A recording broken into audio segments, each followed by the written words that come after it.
조옥순 교수의 마음지킴 911. 무엇이든 물어보세요. 애청자 여러분, 안녕하세요. 지난주 마음의 안전거리에 대해서 함께 알아보았습니다. 한 주 동안 그 안전거리를 잘 지키시면서 편안하게 지내셨는지요? 이어서 이번 주에도 마음의 안전거리, 특별히 어떻게 안전거리를 잘 유지할 수 있는가에 대해서 좀 더 자세히 알아보려고 합니다. 지난주 질문을 잠깐 요약해 드리면요.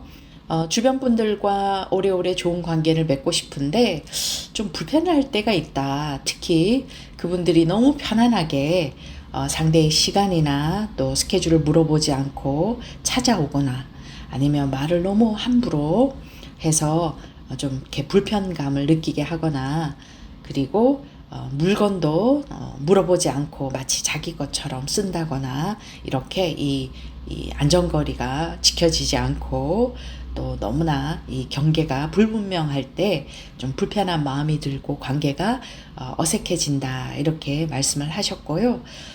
좋은 관계를 유지하기 위해서는 어떻게 해야 될지 물어오셨습니다. 참 좋은 질문이었지요. 그래서 집과 집 사이의 경계가 이 담이 보이든 보이지 않든 담이 있듯이 우리 사람과 사람 사이에도 마음과 마음 사이에 적절한 경계가 있어야 안전거리가 유지가 되어야지 건강한 관계에 오래오래 유지할 수 있다라는 말씀을 드렸습니다. 오늘 그러면 어떻게 이 안전거리를 지킬 수 있는가를 알아보려고 하는데요. 그 전에 제가 성경 구절 하나를 좀 나누려고 합니다. 시편 133편의 1절 말씀에 형제가 연합하여 동거함이 어찌 그리 선하고 아름다운고. 형제가 연합하여 동거함이 어찌 그리 선하고 아름다운고. 하나님께도 우리가 함께 잘 지내는 것이 너무나 보기 좋은 그런 모습입니다. 우리 부모 입장에서 보면 아들, 딸들이 우리 자녀들이 함께 우애 있게 잘 지내는 거 보면 너무나 보기 좋고 행복하지 않습니까? 그렇듯이 하나님 눈에도 우리가 잘 지내는 것을 너무나 바라고 또 기뻐하시는 것 같아요. 근데 이렇게 잘 지내기 위해서는 그냥 자연스럽게 그냥 되지는 않습니다. 노력이 필요해요. 이 마음의 안전거리도 함께 잘 지내기 위해서 필요한 부분인데요. 거리감이 느껴진다.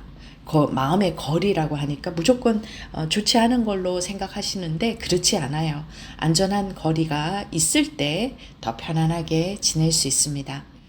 안전거리를 지키기 위해서 제일 중요한 것이 있습니다. 알아차림, self-awareness라고 하죠. 자기 인식 또는 알아차림인데요. 무엇을 알아차려야 되는가? 첫 번째가 자기 자신의 기대입니다. 그리고 불편감을 알아차리는 거예요. 내가 이 상대에게, 내가 정말 이렇게 친하고 싶은 사람에게 어떤 기대가 있는지, 자기 자신에게 또 그 사람에게, 그리고 내가 어떨 때 불편한지, 어떨 때 편안한지를 그 특별한 상황들을 좀 알아차리는 거예요. 내가 이렇게 하니까 불편하구나. 내가 이 사람에게 적어도 이걸 기대하는구나 라는 것을 알아차리는 것이 첫 번째. 두 번째는요, 그걸 표현하는 것입니다. 그 기본적인 소통의 기술, 표현하는 능력이겠지요. 이 표현하는 것에는 우리가 커뮤니케이션 스킬이라고 하는데 자기 주장을 할 수 있는 기본적인 그런 노력 또는 능력을 말합니다. 기술이 있지만 그걸 쓰지 않으면 우리가 아무런 결과를 낼 수 없으니까요. 그래서 자기의 느낌을 좀 오픈해서 편안하게 이야기하는 그런 기술이 두 번째입니다. 알아차림 그리고 소통의 기술. 소통의 기술이 왜 필요하냐면요. 이야기를 했을 때 상대를 상처 주거나 아니면 이렇게 갈등으로 가지 않고 말할 수 있는 그런 방법이기 때문에 기술이라고 하는 겁니다. 질문을 주신 분도 말을 하자니 서로 관계가 어색해질까 걱정이다 이런 얘기를 하셨잖아요. 그래서 우리가 이걸 조금의 기술은 있어야 됩니다. 자, 그렇다면 어떻게 소통을 하면 좋을까요? 마음의 거리, set boundary 하는 걸 어떤 스텝으로 할 수 있는지 제가 3단계로 나누어서 말씀을 드리려고 합니다. 첫 번째 단계는요, 자기가 원하는 것을 굉장히 클리어하고 직접적으로 표현하는 겁니다. 이때 제일 중요한 것은 목소리를 높이지 않는 거예요.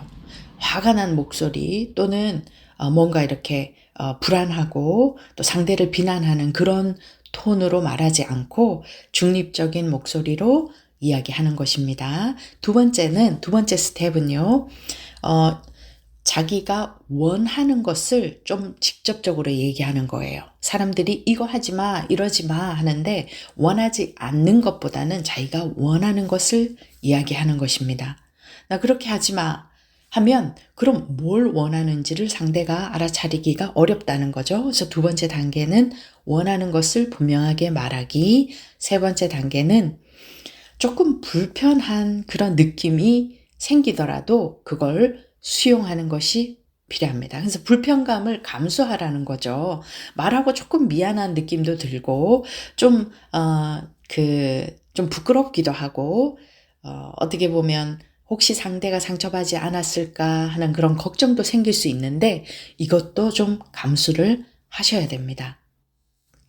첫 번째 단계가 목소리 높이지 않고 조금 분명하게 말하기. 두 번째 단계는 원하지 않는 것보다는 원하는 것을 직접적으로 말하기. 세 번째는 조금 불편한 느낌이 들더라도 그것을 참고 감수하기입니다. 하실 수 있겠지요?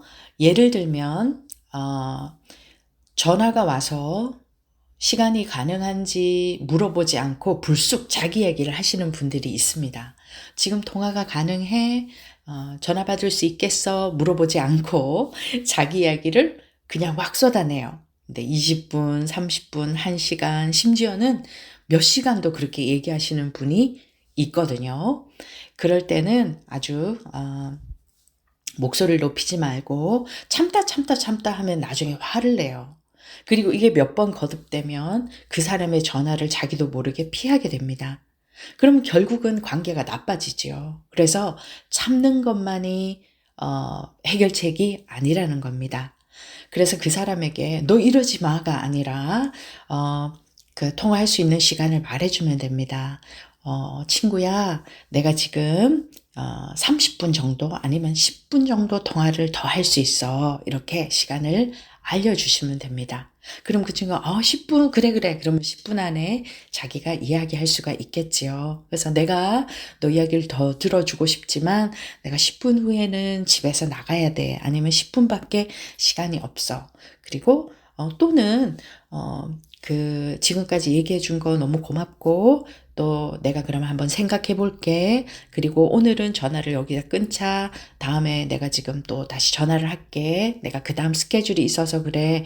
이렇게 이야기를 해줘야 합니다. 그래서 참다가 화를 내거나 아니면 그 사람에게 오는 연락을 끊거나 피하는 것은 결국 관계를 장기적으로 봤을 때 그 당시에는 받아주니까 친절한 것 같지만요.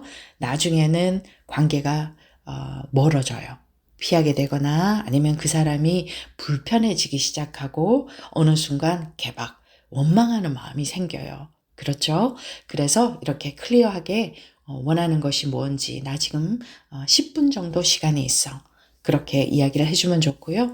여러분들이 전화를 할 때도 얼마나 통화가 가능한지 먼저 물어보고 얼마 동안 얘기할 수 있는지 이런 것들 좀 확인하면서 상대의 시간을 존중하는 것이 그것이 오래 건강한 관계를 유지하는 방법입니다.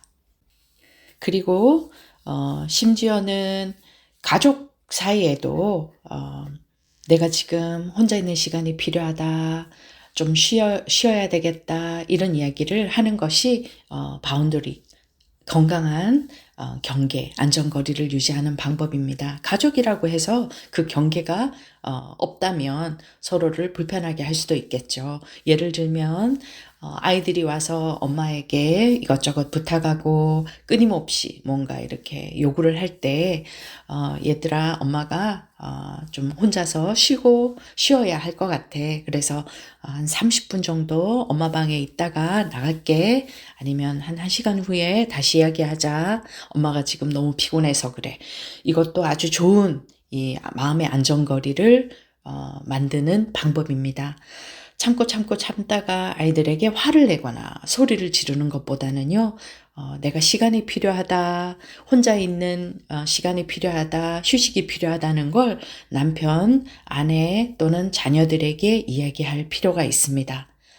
그리고 또 자녀의 입장에서 봤을 때 제 부모님이 문을 막 이렇게 함부로 열고 들어오고 또 자녀의 물건을 함부로 치우고 이제 청소한다는 이유도 되겠지만요. 그렇게 할 때 막 그냥 표현하지 않고 참다가 어느 날 폭발하고 관계가 상하고 마음이 상하고 하는 것보다는요. 이 마음의 안전거리를 평소에도 유지하기 위해서 엄마, 아빠 아니면 뭐 동생 내 방에 들어올 때 노크를 해주면 좋겠어 라고 원하는 것을 이야기를 해주면 좋겠죠.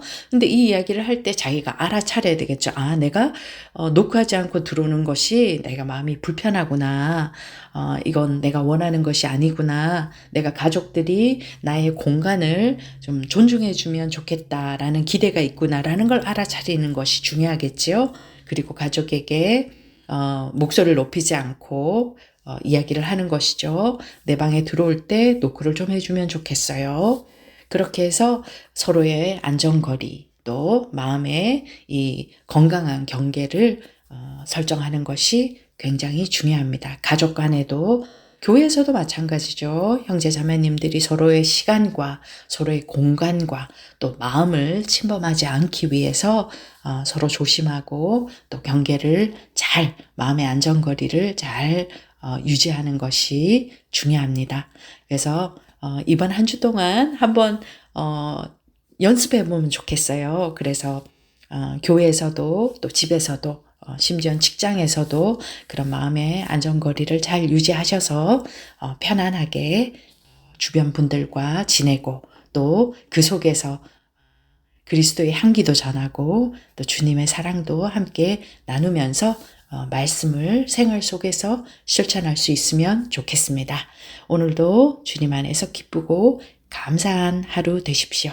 다음 주에 다시 마음의 안전거리에 대해서 이어서 알아보도록 하겠습니다. 지금까지 시카고 마음건강연구소 조옥순이었습니다. 감사합니다. 지금까지 무디 신학대학 상담대학원 조옥순 교수였습니다. 마음지킴 911 무엇이든 물어보세요. 코너에 참여하실 분들은 847-790-4303으로 질문을 문자로 보내주시길 바랍니다.